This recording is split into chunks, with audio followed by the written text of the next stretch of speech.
Zánik právneho vzťahu úmrtím.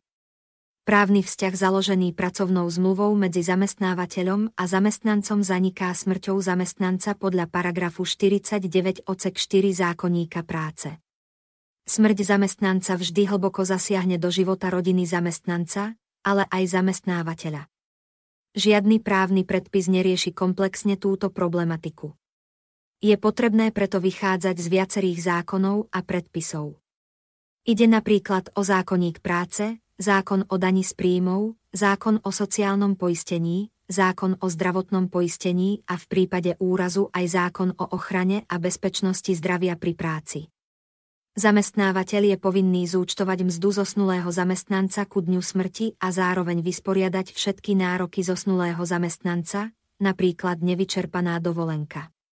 Ďalej povinnosťou zamestnávateľa je v zmysle zákona číslo 461 z roku 2003 zbierky zákonov odhlásiť zosnulého zamestnanca zo sociálnej poisťovne a to najneskôr v deň nasledujúci po zániku právneho vzťahu. Zároveň predložiť sociálnej poisťovni evidenčný list dôchodkového poistenia, ktorý je dôležitým podkladom pre prípadné určenie nároku na pozostalostný dôchodok a výpočet výšky dôchodku.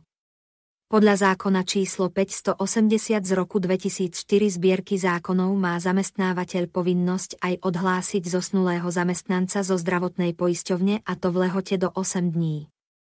Povinnosťou zamestnávateľa je aj vystavenie potvrdenia o zdaniteľnom príjme ku dňu smrti zamestnanca v zmysle zákona o dani z príjmov.